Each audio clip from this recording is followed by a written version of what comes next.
Welcome to the IAB UK Podcast.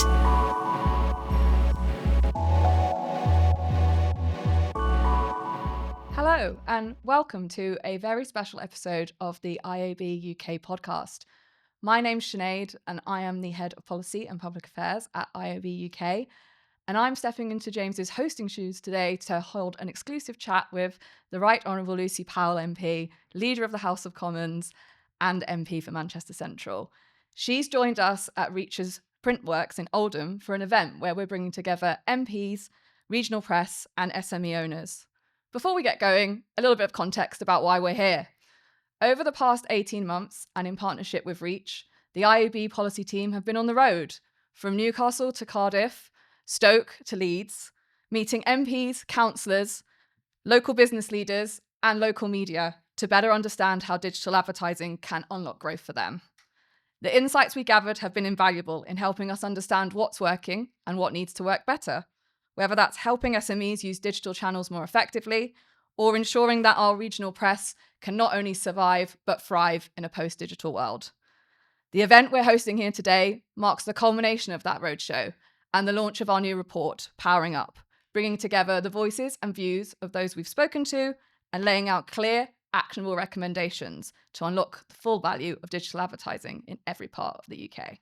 We're delighted that Lucy's here today to join us for a quick chat on the podcast, as well as Sarah Lester, editor of Manchester Evening News, who will be joining me later on for a chat in the second half of this episode. I should add that if you're listening in your ears, you can also watch this on the IAB's YouTube channel. So let's get started. Thank you for joining us. It's great to have you here. We're here today to celebrate local journalism and SMEs, recognise how digital advertising is supporting them both and how the relationship can be enhanced. So as a former shadow DCMS secretary and an MP for one of the biggest creative hubs in the UK, what's your view on how digital advertising can help sustain regional growth?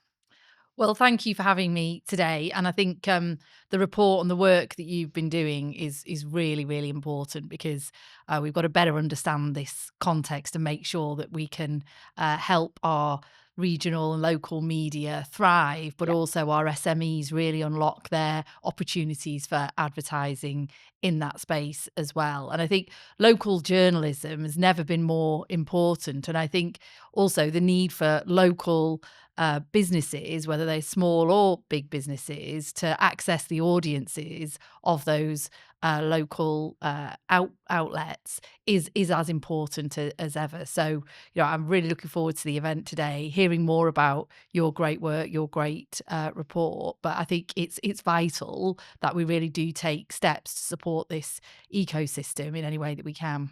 And we saw that the DCMS Secretary, Lisa Nandy, your colleague, was talking this week about the government's local media strategy and how important it is to have local outlets that are talking about trusted things to people in the local area. Is that something that you see when you go around Manchester? Absolutely. And Lisa's absolutely right. I know she's really committed to these issues. And I think that piece of work on the local journalism strategy is going to be absolutely really important as well. Yeah. But yeah, I mean, look, in this age of mis and disinformation where things get quickly spread on social media, often things that are not true or rumours that build up to being something else that can have real life impacts when they're wrong as well. On individuals. They can cause hate crime, they can cause real problems as well. I think it's more important than ever for people to know that they've got a local trusted source of news in their area. And I think in COVID in particular, we saw that. I like everybody else was on the Manchester Evening News website hourly during COVID to find out exactly what was happening in our local area. Yeah.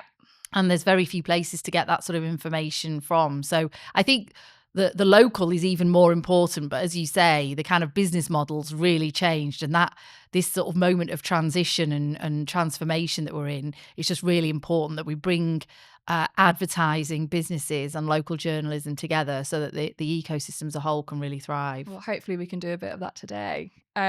We're in Manchester, which is home to a really strong media industry. We're in the home of the Manchester Evening News and thriving homegrown businesses. So how do you expect the government's devolution agenda to help more local businesses to get the skills and the tools that they need to be able to grow in a digital world? Well, you're absolutely right. And look, Manchester, well, we like to think this as Mancunians, but we really are the sort of cultural capital, we think, of the UK, actually. And digital journalism has always been a really big part of that of that offer that we have here. We're a long-standing home to really important media, as well as the birthplace of the computer. So our kind of digital kind of foundations are really strong there as well. So I do want to see those things coming more closely together, and the devolution agenda is critical to that, because we've got to understand the needs of our own local areas in terms of what are the skills of the future, what are the transport needs of the future, how can we better connect businesses with all the great offers that we have here in Manchester as well. So giving mayors and local authorities like Manchester more say over that, more ability to design and get the skills that are needed, working with local providers and things is absolutely sort of critical. And we've seen some of the results of that just this week with further announcements on developing our tram infrastructure here in Manchester. The B network, which has been a fantastic development over the last year or so, with more people now using the buses, and it's more affordable. It's meeting their needs. So we've got to give people the skills and then connect them with those job opportunities, which are now flourishing here in Manchester. Yeah, absolutely. So as well as being a Manchester MP, you're also leader of the House of Commons. So I wondered if you could give us any insight into the government's legislative agenda for the rest of the parliamentary session, and particularly anything that would be of interest to the digital advertising sector. Well, yeah, I mean, look, that's one of the things that I'm responsible for is what is that legislative agenda look like, looking at individual bills and all of that kind of thing.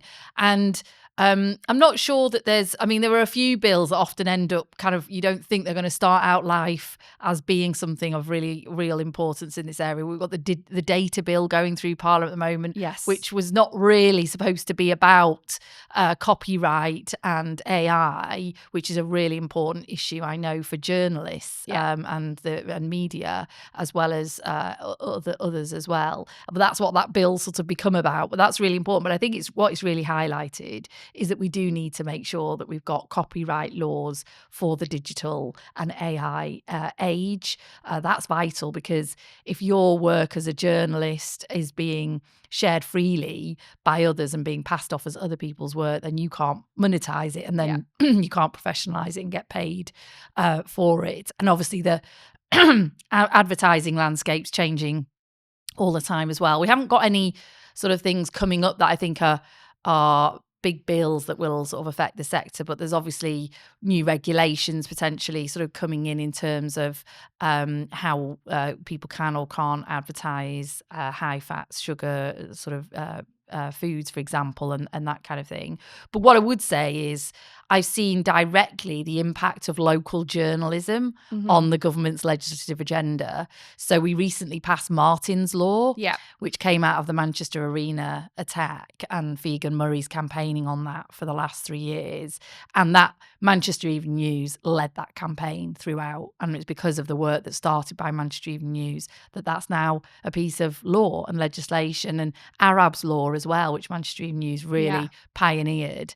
That's through Parliament now extended to the private rented sector in our Renters' Rights Bill. That will become law in the autumn. So, I don't think we've got anything so much that was going to directly impact on the advertising or media sector, but there's often other bills that do affect things in other ways. Yeah, and we've been following both the data bill and the less healthy food regulations of the IAB, so they're definitely two big things that the sector is looking at. There's also industrial strategy coming out very soon. Well, there which is I imagine will have a big impact on lots of sectors, including ours. And the industrial strategy is long overdue. It's really exciting. That is coming soon, and that will really talk about place and this, the importance of place in creating kind of these ecosystems and clusters, but also obviously the creative industries and the digital sector being critical sectors for the UK. But it won't require legislation. But there are big policy areas coming. Absolutely. Great. Well, that's good to hear. how can businesses engage with you in both your roles, both as the leader of the House of Commons and as a Manchester MP? Well, I work with local businesses all the time. Really pleased to be here today and meet those that you've gathered here as well. So people get in touch with me, raise issues with me. I do sort of regular sessions and things like that. And then as leader of the House of Commons, I mean, mainly a lot of that policy work is done by the Secretaries of State, and they kind of come to me later on a bit in the process to work that through. But where I need to have a deep dive and really understand that issue, then I will speak to stakeholders as well, or vice versa. So my door's always open, and we've got to be. I think as a legislator and as somebody who's overseeing legislation, it's really, really important that I understand the direct consequences of legislation. And I think one thing that we often hear from businesses is just do a bit less of it, or do it smarter, and make what you're doing kind of count, and do it once, and then don't just sort of keep coming back. So we try to take those sort of lessons into government as well. That's great to hear. Final question. The Powering Up report that we're launching today has some clear actions that we think will really help SMEs and the regional press use digital advertising more effectively. What's one thing you'd like to see from the digital advertising sector in the next 12 months to a couple of years? Well, I think really do support your local journalism, and I think take more of an interest in where your advertising's going. Think about your sort of market and how you want to get to it, because if you're not sort of really thinking about that, you can also find your advertising on kind of sites that you might perhaps don't want it to be on as well. So, go for those trusted websites, go for those where that trusted traffic is, and your local media outlets are often a great place to start. Great. Thanks very much. I'm now joined by Sarah Lester, the editor of the Manchester Evening News. Thanks, Sarah, for joining me on the podcast today. Great to be here. As you know, we've worked with Reach over the past year on a nationwide roadshow, bringing together business leaders, MPs, and local media for frank and informed discussions on how digital advertising supports local ecosystems. From your perspective, what's working well and what needs to change to ensure that local media can not only survive but thrive in this age? I think the key thing is that audience is not a problem. We're read far more now than we ever were. More than 1 million people a day are coming to the Manchester Evening News, and more across our other platforms like TikTok. We understand more about our audience than we ever have. So that's not the problem. We also do our job. I think I've been doing this for 20 odd years, and I think we do our job better now than we ever did. So a few stories we've done. We revealed the death of Ishak, who was a toddler who died because of damp in his social housing. In the period of a 3-month investigation, we demonstrated how, despite his death, other families with children were still left in the same place, and that his death had been met with a kind of institutional apathy by those who were supposed to care for him. It took us, as I say, 3 months to stand up the story, and even in that period, the bosses had been given pay rises, so that, again, that institutional apathy was absolutely rife as we did that story. But we wanted to make a difference, so we worked with the charity Shelter and launched a campaign for IAB's law, which would give greater protection to tenants in social housing and ultimately private housing as well. To cut a long story short, we got a petition done, 170,000 people signed it, and it became law at the start of this year. So that was one of 2 campaigns in the King's Speech, and it means that social housing landlords now have to act within a specific time when tenants raised issues of damp and mould, and Labour's extended that to private tenants. Other things we've done, we've saved Salford Lads Club by raising $500,000. We've campaigned for the rebuild of North Manchester General, and we're currently campaigning for restraining orders to mean restraining orders for men who break them to go to jail. This follows the death of a woman called Caroline Gore in Wigan. And we revealed a white right-wing group celebrating Hitler's birthday in a pub that led to raids. We did an investigation, revealed how young women were targeted on nights out, and by blokes who were filming them and then mocking them on TikTok. And this led to arrests as well. So I think the point is, what I'm trying to say there is that we're still doing our job as well as we ever did. But the challenge is that is the model, the economic model, and that is very challenged at the moment. Big tech decides what you see, and its algorithms changed overnight, and it's quite hard because it doesn't always prioritise the source of stories or the expert on stories, and often doesn't allow a click, which allows us to get the revenue we need to pay for our journalism. Real big challenge for us. For local brands, in terms of answers, for local brands to thrive, we just need a level playing field where trusted local news is understood to be a vital part of democracy, and that the laws and infrastructure supports that understanding, and so that we can do our job, because that's not a problem, and we can do it, but get the revenues we need to pay for the journalism. I think the other thing that we are pushing quite hard as an industry for is looking at government advertising budgets, because at the moment the government spends so much of its revenues away from local media, and during the pandemic they spent with us, and it made a real difference. So we're doing some work around that as well. Yeah, that actually came out really strongly in the conversations we had around the country. So it's one of the recommendations in our report, which we hope that the government will think about. As editor of the Manchester Evening News, you'll be aware of the huge success that Manchester has had in becoming a technology and creativity hub for the country. So what can other cities learn from Manchester's success? Yeah, I mean, there's the phrase Manchester does things differently. That is definitely true. Yeah. So we've got a strong reputation, tech, digital, creative. We've also got a can-do culture, and I'll return to that in a minute, because that can-do culture is one of the reasons people want to come here, and that's also a culture of leadership within the city region.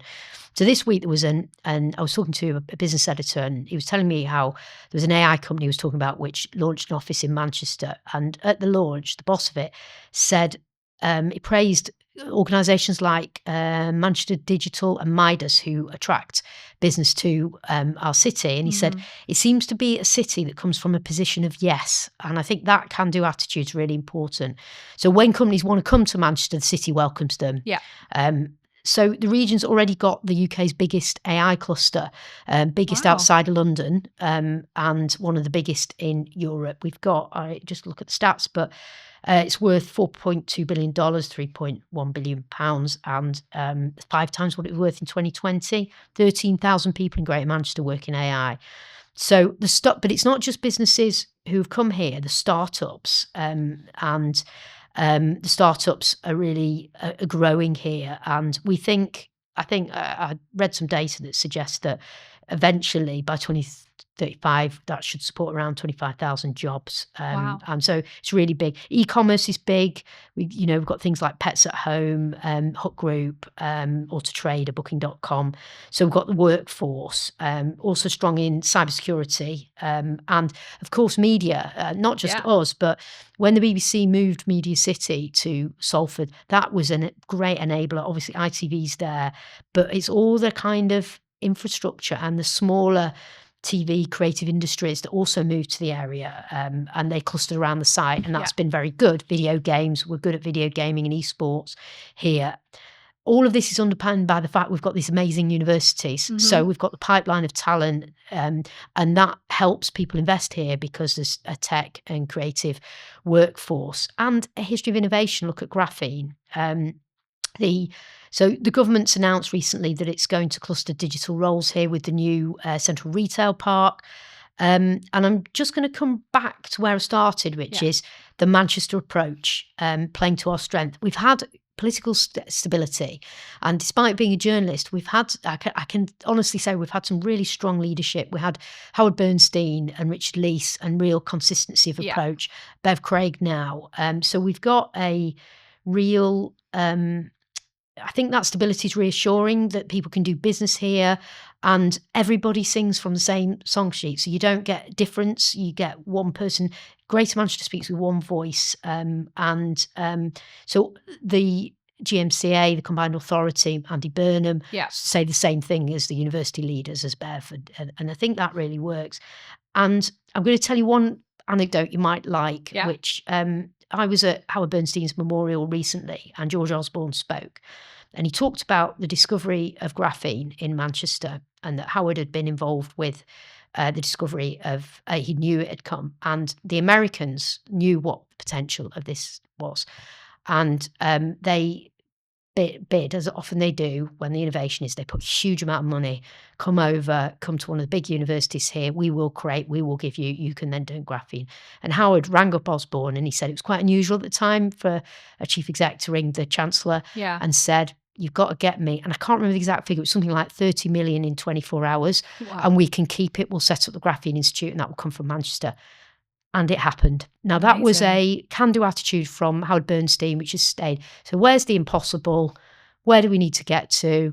Don't worry about all the things that could go wrong. Let's go for it. And that is the Manchester attitude. So it's a long answer to your question, but I think it's a really important one, that the Manchester way has a big part in the success of the region. No, absolutely. And I think Manchester has a really distinctive voice now in the country, and like that can-do attitude that you've talked about really shines through on that. And it's amazing to hear about the AI jobs that are springing up in the city.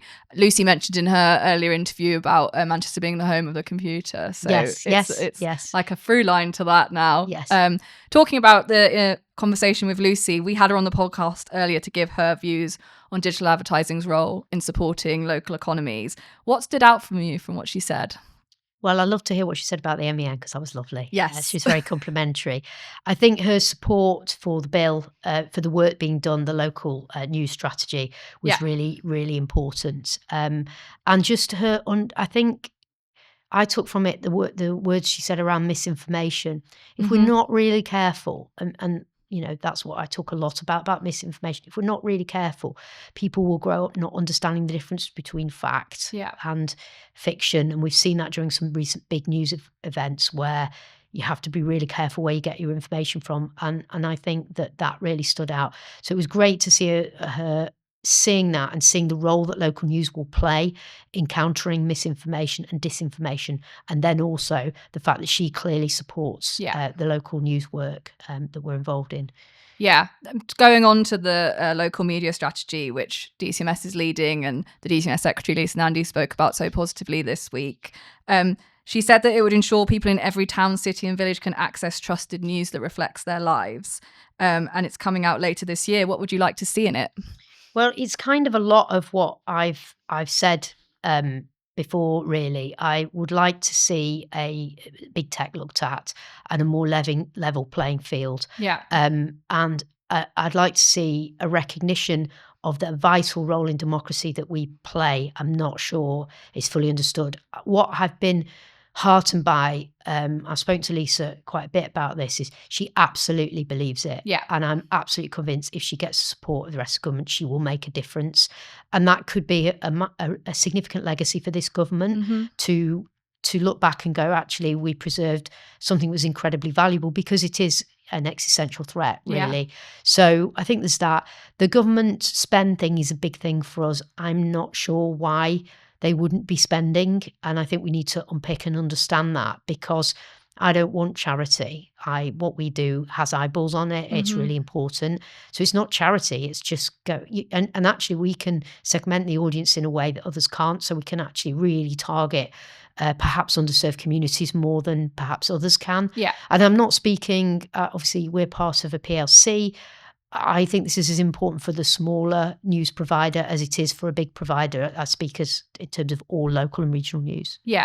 And do you feel like local and regional news and its importance is understood by the Westminster bubble, or is that something that can be brought out in the report as well? No, I don't think it is. You know, I think there's a narrative that I find really tedious and infuriating, actually, if I'm honest, which is local media and it's people looking back almost nostalgically, misty-eyed to something they remember when they were a child, where they saw a check presentation in a paper.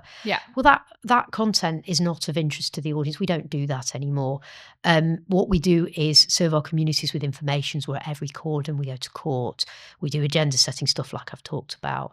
So I think often that comes from a position of not really knowing. Now, there are some parts of the country that are not as well served as Manchester is. That's definitely true. And that's because of the big tech has taken a lot of revenues away. So workforces have had to be adjusted accordingly. And I think that's the challenge. Now, fortunately, in Manchester, we're still able to provide a good service, but I've used the word existential with a good reason, in that might not be the case in the future if we don't resolve it. So I think also understanding, the Manchester News did some work that ended with the Chief Constable leaving. We changed the provision of mental health services in Manchester because that was a really big mess. But it's not just about the Manchester News. There are titles doing that all the time, every day.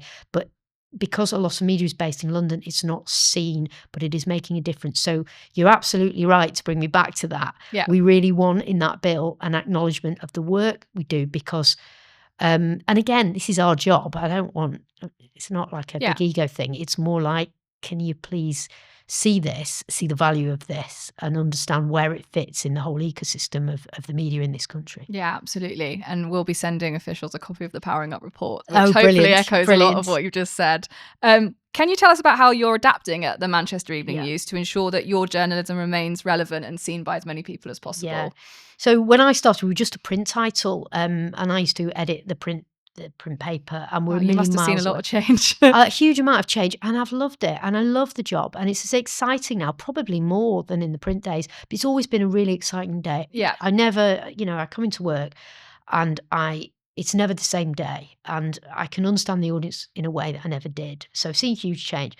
One of the things I've been really keen to do in the move to digital is make sure we don't lose the storytelling element of it. So, we're still telling the same stories, but we use different platforms. We've got big presence on TikTok and Instagram, and that allows us to reach kind of just a far greater amount of people and younger people. I go and talk to schools and I meet people who know our brand through TikTok. Yeah. Well, I'm absolutely delighted with that because, and I think that's back to some of what we talked about, misunderstanding. We're modern brands that exist across all platforms. You name a platform, we're on there. We're on Instagram. We're providing a steady stream of content. Could we do more? Yeah, definitely. But there's a limit to the resource we've got. So, 250,000 people on our app, 300,000 on TikTok, 350 on Insta, millions across Facebook. We're on YouTube and we've got WhatsApp groups. And interesting on TikTok, the most popular content is, you'd think it might be something light. It's not. It's actually hard news because young people want to know what's going on as much. So we need to be in these spaces, and we're always looking at what's next as well, to see where we should be, where young people are. Because they show us the way, and I don't find that a problem. I find it really exciting. Yeah, I bet. You've talked about some really powerful stories that the Manchester Evening News has been a part of. So how important is it to ensure that local news brands like the Manchester Evening News can continue to serve local communities, but also remain free to access via the advertising model, so as many people can read those stories as possible? So I'll start with the free bit. I think we must stay free. We serve some of the most deprived communities in Britain, and they're struggling to pay for food. They're not going to be able to pay for content. That doesn't mean we wouldn't experiment and say to people, okay, if you want an ad-free experience, if you find the ads intrusive, if you did, you could pay for that. But that will never replace the kind of mass market stuff we do. We might offer that as an alternative. There is a place for it. But we need a newsroom the size it is, and in order to do that, we need kind of mass market. It needs to be free. So we wouldn't be doing what I think we need to do in a democracy if we went behind a paywall. Yeah. Serving the community is our core function. We need to hold local power to account. It's absolutely vital for democracy. And back to that battle on misinformation. During the riots, we saw a lot of misinformation that if you'd sat at home and looked at social media, you might have been absolutely terrified by. But the real story was not nearly as bad. There were some pockets of bad behaviour around Greater Manchester, but most of it wasn't. It was actually more anti-racist behaviour. And there was a lot of stuff that we were able to fact check. So to answer your question, we're absolutely vital because as well, our staff live in these communities, serve these communities, and are a vital part of these communities. So we want it to thrive. And if you end up with a London-based media, you've got a problem because while that is important for the scrutiny of government, absolutely not undermining any of it, there's a lot of people, 12 million who live in the north, and the story's different, the perspective's different in some areas. And there isn't one north either. There's lots of nuance behind it. And often you get an idea of one north from the south, and it's not, it's really varied. So we need, for democracy's sake, we need strong local, stronger than it is now even. Great. Let's finish thinking about the future. What's your main priority for the rest of the year when it comes to the MEN? Okay, well, I want to continue to create compelling content that changes things. I want to make society better. I know it might sound a bit cliched, but I do. And I want to right wrongs. I've got an amazing team, and I'm really pleased with how it's developed over the years. And I know they feel like me. We want to sort of shine a spotlight on injustice, want to represent people without a voice. That's a big part of what I want to do with the MEN, and fight misinformation. But I also want to entertain. We want to show what a great city is. I'm really proud of the city. We're part of the fabric of it. It doesn't mean we won't hold politicians to account, local politicians, but at the same time, we want to be proud of what we are and who we are, because we're a little bit different from elsewhere. There's a very good reason why I chose to stay in Manchester. So I think we'll also we'll evolve, we'll perhaps look at video storytelling a bit more. On a personal level, I think I've got a job to do, talking a little bit more about the brand and about misinformation. And I go to schools and I want to do more of that, to talk about what the difference is. There aren't two truths. That doesn't mean you can't have opinion and nuance, but what the difference is between what trusted media do and what happens in the kind of Wild West elsewhere. So, well, that sounds like very exciting and vital work. So thank you very much for joining us today, Sarah. Thanks, really enjoyed it. Thanks to both Lucy Powell and Sarah Lester for joining me, and to Reach for hosting us in their lovely podcast studio today. It's clear from both the conversations that digital advertising has a huge role to play in supporting local businesses, as well as providing an essential revenue stream for regional media. By equipping SMEs with the knowledge and skills they need to profit from digital advertising and raise awareness of the opportunities available via local news brands, we at the IAB are working together to further strengthen the bond between the two and power up local communities. To find out more about this work and to take a look at the new Powering Up report that's been mentioned on this podcast today, check out the show notes. Thanks very much for joining us. IAB UK, building a better future for digital advertising for the benefit of everyone.